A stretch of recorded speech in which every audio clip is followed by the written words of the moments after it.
Vamos a estar analizando durante esta mañana aquí en la televisión pública también otros aspectos que están vinculados, claro está, con la situación de las empresas y el impacto del coronavirus en el marco de posibles suspensiones, cierres, qué es lo que va a ocurrir. Pero Estados Unidos es centro de información. En las últimas 24 horas, José, 1.500 personas fallecidas se han sumado justamente a la cantidad de víctimas. Una situación que para Clinton parece ser más favorable, o no, es decir, se achata o no lo que denominamos la curva de los contagios. A ver, en primer lugar, los datos, como vos mencionás, 1.500 personas fallecidas ayer, 23.000 muertos en total como consecuencia del coronavirus en Estados Unidos, 600.000 infectados de los 2 millones que yo mencionaba en la apertura, en la venta del principio, de los 2 millones de personas, que más o menos son obviamente cifras muy aproximadas. Contar 2 millones de personas en el mundo no es fácil, digamos, pero se estima que hay 2 millones de personas contagiadas de coronavirus en este momento del mundo. 600.000, casi un tercio,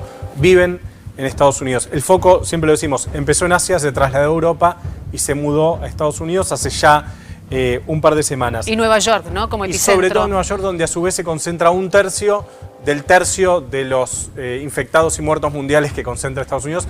El estado más crítico es Nueva York, donde, como vos decías, Silvia, se está discutiendo, pero pareciera que la curva empieza muy lentamente a achatarse. De hecho, ayer el sistema de salud de Nueva York está desbordado, no solo el sistema de salud, el sistema funerario. Hemos visto las fotos aéreas tomadas de dron de las fosas comunes en Brooklyn, creo que era. Bueno, pareciera, según dijo el gobernador Cuomo, el gobernador del estado de Nueva York, que está llegando al pico del dramatismo y del peor momento. José, nos acompaña una imagen, obviamente, de una persona, de un adulto mayor subiendo a una ambulancia en los Estados Unidos.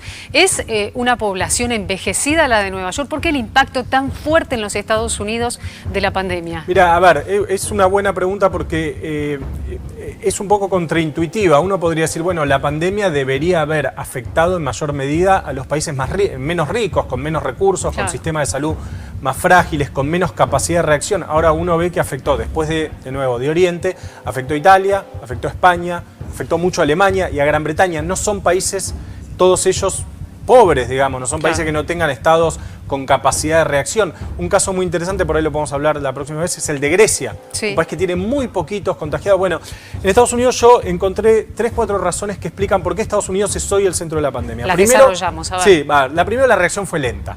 Claramente, fue tardía. A diferencia de países que declararon la cuarentena muy rápidamente, Estados Unidos demoró mucho por, en buena medida, la decisión del presidente que tenemos ahí en el Wall, que es una decisión política absolutamente desacertada. Desacertada, descoordinada. Un estado decía una cosa, otro estado decía otra. El estado decía una cosa, el presidente decía otra. Se peleaban el gobernador, el alcalde, o sea, todo lo que no había que hacer en términos de entregar a la población un mensaje claro, nítido, de cuál era el camino por el que había que avanzar. Todo eso lo hizo Estados Unidos. Un poco Italia también. Esa es la primera.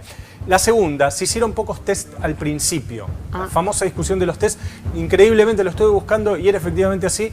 Todos los test de Estados Unidos se tenían que procesar en Atlanta, donde estaba el Malbrán de Estados Unidos, un país con inmenso, 400 millones de habitantes, que es casi un continente. Había un solo lugar, se mandaban por correo. Bueno, se demoró mucho en testear. Ahora están haciendo test. También esa es otra cosa, la capacidad de resiliencia de Estados Unidos. Una vez que se levanta no lo parás más, digamos. Están haciendo 100.000, 200.000 test por día. O sea, se lograron recuperarse de una manera fenomenal como hacen ellos. Y la tercera cuestión es la pobreza y la fragmentación del sistema de salud de Estados Unidos. Un sistema que deja fuera a 30 millones de personas. Hay 30 millones de personas en Estados Unidos que no tienen cobertura médica. Esas personas, antes de ir a consultar a un médico, lo piensan, porque lo tienen que pagar. O indocumentados, gente que no tiene los papeles de ciudadanía. Entonces dicen, bueno, si yo tengo fiebre, ¿qué hago? Voy al hospital, pues si voy al hospital puede haber un policía, o puede estar la migra, como le dicen, la policía migratoria, y me puede denunciar. Entonces, creo que ese conjunto de cosas hacen que Estados Unidos sea hoy el foco de la pandemia, a pesar de que es un país muy rico y con muchos recursos.